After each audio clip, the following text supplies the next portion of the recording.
Alright everyone, what is up here today YouTube? Jigsaw0097 bringing you one more video today. Just wanted to make a little bit more of an informed video than my rambling video that I also made today about Jim Schwartz. This one has nothing to do with the coaches though. This has to do with the Eagles' projected draft picks and the Eagles' impending free agents in 2020. I'll leave links to both of these articles below.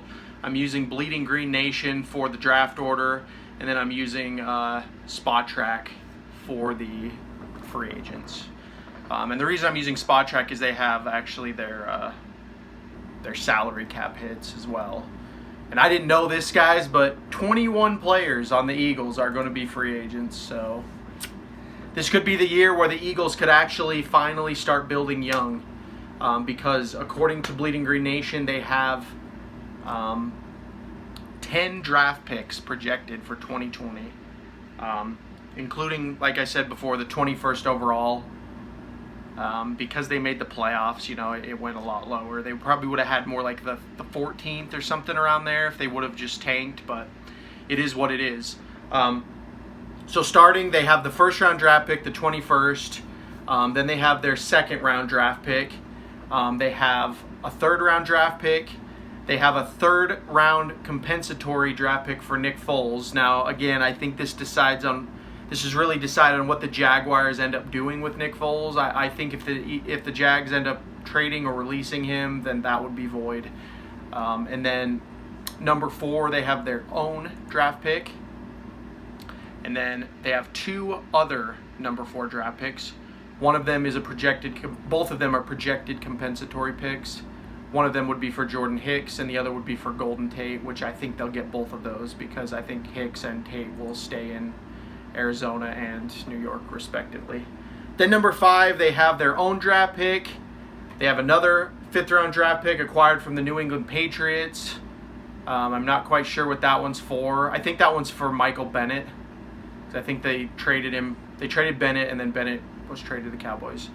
And then number 6 was acquired from the Atlanta Falcons. And I still don't know what that one's from. I've known about that Atlanta pick, but for some reason, I can't think of what it's from. So yeah, here is, those are the draft picks. So 10 overall, and this is assuming Howie Roseman doesn't trade down or whatever, or acquire more or less. You know, we all know that sometimes Howie Roseman is really boneheaded in the draft, and he'll like give away picks for no reason. Like he did that in, I think it was after the Eagles won the Super Bowl. He ended up giving away like 2 draft picks, so to like move up or something. I can't remember. But really, it's just Howie Roseman's drafting overall that I have an issue with. Again, I ranted about the whole DK Metcalf thing. That's just proof right there, guys. If you ever want proof, look at what DK Metcalf did in Seattle, and look at what JJ Arcega-Whiteside did in Philadelphia. And I'm not saying Whiteside's a bust yet. I'm just saying, for a first year, pitiful. But then again, he did draft Miles Sanders, so that does look good as well. Now we're going to get to the free agents here. Like I said, 21 players. We'll start from the top here. Nigel Bradham, $8 million cap hit. I think the Eagles will try to retain him. Roddy McLeod is a $7 million draft hit, or $7 million cap hit. I think the Eagles should try to keep him too, if I'm being quite honest. This is the one though, right here. Ronald Darby, $6.5 million. Bye-bye. I would let him walk. Jason Peters is at a $6 million. He already said he doesn't want to retire, but I've talked about this already. I think he's going to be 39 freaking years old this season, so it's like in 2020. So it's like, I love Jason Peters to death. So when I say this, don't be taking it like I'm just hating on him. I love Jason Peters. I love what he's done for this city. But I just think it's his time, dude. It's time for him to go start getting Andre Dillard up there. Maybe, hopefully, the Eagles can draft another O-lineman. You know, there's rumors that Jason Kelce is also going to retire. That's another thing I wanted to talk about. So if Jason Kelce retires, they got to get some O-line. They got to get a center.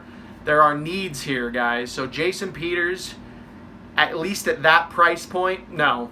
He's becoming a Darren Sproles to this team. You know, he had so many false starts this season that just ruined games.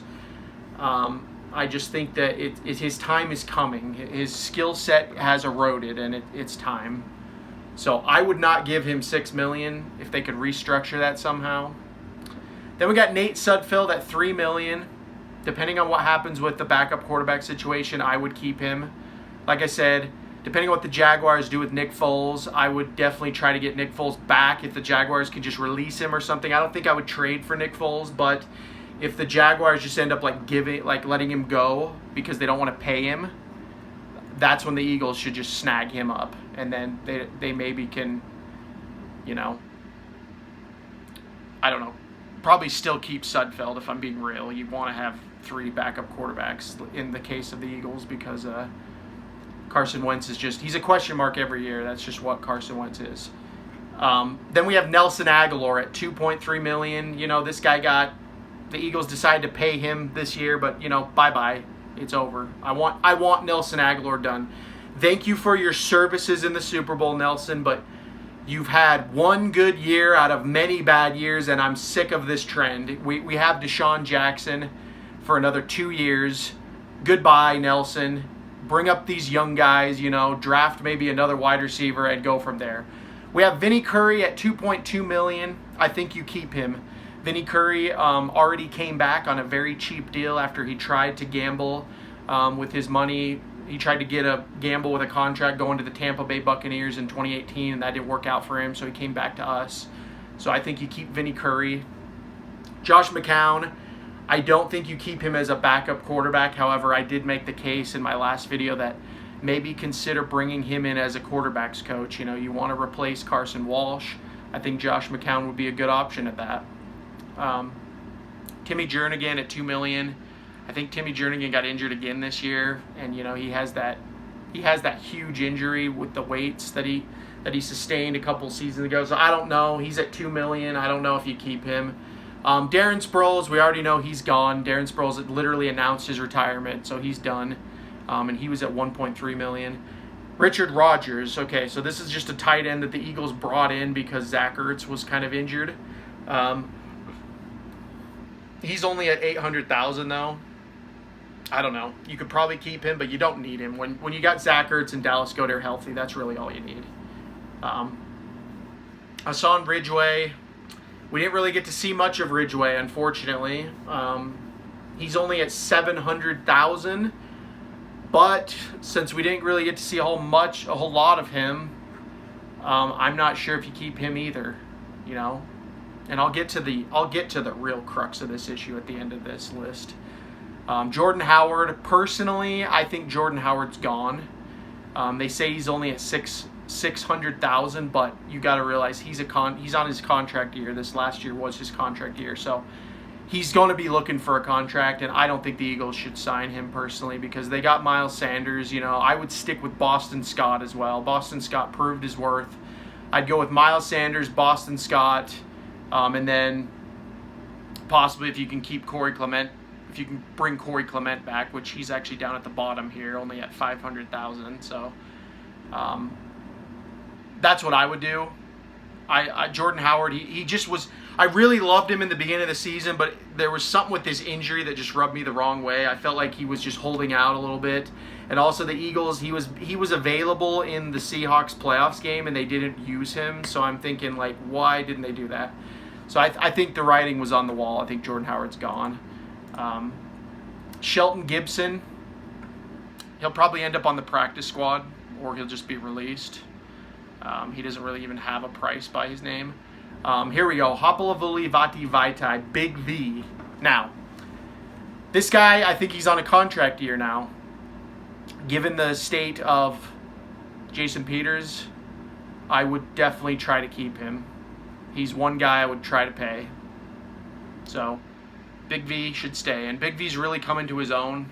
I think him and Isaac Seumalo, those guys have both really come into their own over the past couple of years, and I think you keep them around for at least another season. Well, Isaac Seumalo, I think next year is his contract year. So you're going to get Seumalo regardless, but I think Big V, you got to keep him around. Kama Grugier Hill, I think he's gone because he got into a thing with Doug Peterson during the season where he faked his injury, basically, is what happened. So big no-no. So I think Kame Grugier-Hill is gone, unfortunately. I liked him. He was a fun guy to watch, but he's gone. I'm sure he's gone. Jalen Mills, that one's an interesting one. And this all depends on the draft, but personally, Jalen Mills, he is one of the best players on this secondary right now. That's just a fact. You know, and I say since you're letting Darby go, which I think that's 100% you should do, Ronald Darby should just go. I'm tired of that guy. Getting fried like Jalen Mills, he's hit and miss. He gets fried, but, you know, he plays with a lot of heart. Whereas Darby's always getting fried. He really is. And Sidney Jones near the end of the season was really starting to show a little bit of promise. So you could just literally put Sidney Jones in, you know, like I've always said, move Rasul Douglas to safety, and then Rasul Douglas should be a safety. Like this corner crap that they're doing with him, like it's just not going to work with Rasul Douglas. My boy Rasul, I've said it. I know what he needs to be. He needs to be there with Malcolm Jenkins in the middle. And then you put some guys on the outside. Really, the Eagles need to nail a corner this draft. They need to get a really good corner. Then you have Craig James. I think he was another guy that was just kind of brought in, so who knows. Now we're getting into like the unknowns. Deontay Burnett, I don't even know who that is. Says it's a wide receiver. And then Corey Clement and Cameron Johnston. Cameron Johnston is a punter, so you might want to keep him, yeah. But Jake Elliott, you know, I'm not giving up on Jake Elliott. That's another. I've heard a lot of. He missed some field goals and people were jumping down his throat. But dude, Jake Elliott's been a freaking stud for this team, guys. You know how hard it is to get a kicker in this league? I don't think people realize how hard that is. Just don't forget what the Bucs did when they got Roberto Agoyo. I think that was a first-round draft pick dud. Like, it's so hard to get a good kicker. The Eagles have always been pretty lucky with that. They got Cody Parkey. Unfortunately, he got injured, and then they brought in Jake Elliott. So I'm glad that Jake Elliott's here. So that is it. That's 21 guys right there, guys. That was long going over all that, but I want to get to my final thoughts here about what really needs to change this offseason. The number one thing that has to change. This medical staff has to be seriously evaluated. If you have to fire them all, I don't even care. But this is even more pressing than Mike Groh. This is more pressing than Carson Walsh. This needs to happen. I have never in my life, and keep in mind, I've only been watching the Eagles since like 2012, but I have never in my life seen so many injuries inflicted upon a team in my entire time watching the Eagles. And it really just capped it in the playoffs when Wentz went down. It was like, yep, that was the one thing. That was the final thread on the camel's back, you know. As soon as Wentz went down, it was like all my enthusiasm went out the window. It really was. That's why I wasn't really mad, because as soon as that happened, I was like, whatever. You know, even if they beat the Seahawks, what are they going to do after that? So that's the number one thing. You know, they had so many injuries. Let's see. To cap this off, let's see if there is a final list of how many injuries the Eagles sustained. I'm sure there is. Let's see here. Let me see if it goes all the way down to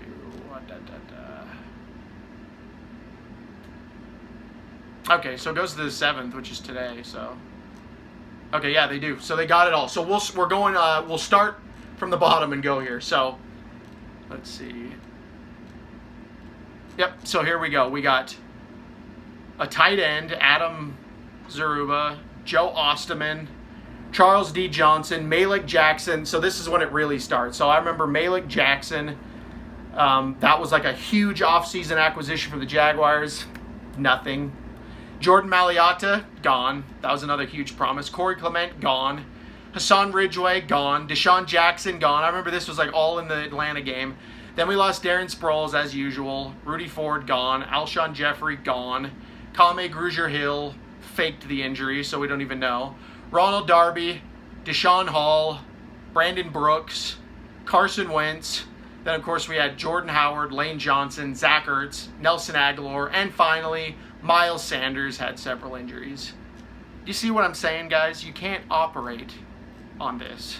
And this happened in 2018, too. Wasn't as bad as this, but this is really what's holding the Eagles back. That's why I wanted to bring this up at the end.